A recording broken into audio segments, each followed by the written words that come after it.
Hello and welcome. My name is Tracy Player, and today I wanted to give you a brief introduction on gamification.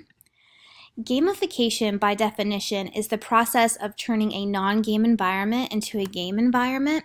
And one special note before we go too far, just because you play a game in your classroom doesn't mean you're doing gamification.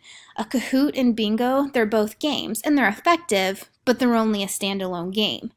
Gamification as a design means that you're giving your students choices and the opportunity to earn points and awards along the way. So why do gamification? There's several reasons in front of you. We all want to motivate our students, grab their attention, increase engagement, create a competitive spirit, and encourage problem-solving skills and strategic learning. So how can you do this in your classroom and implement this? One of my favorite ideas is additive grading. You actually start at a 0 and work your way towards 100.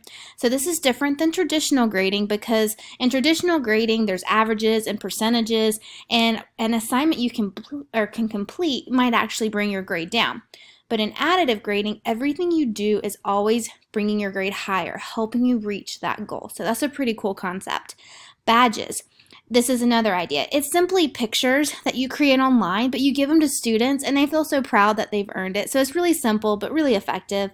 Leaderboards, also a simple idea. Just display who's winning, and you don't have to give their actual name. You can do an animal that represents the students, but students do like to compete, so do a leaderboard.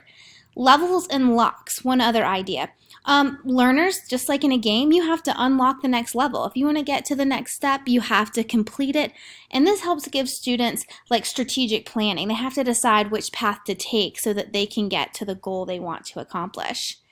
So some ideas to get you started in your classroom.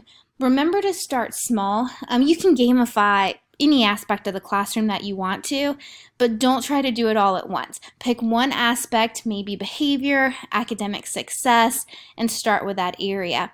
Another idea researchers have is called just-in-time learning.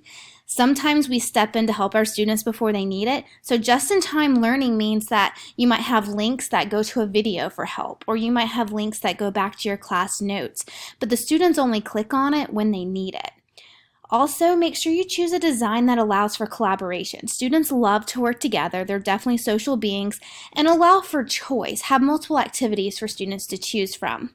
One last note, please don't start from scratch. There's companies out there who do this for a living. They have many different topics to choose from. If you want to check 2 of them out just to get started, definitely check out Classcraft and Gradecraft. Y'all have a great day, and thanks for listening.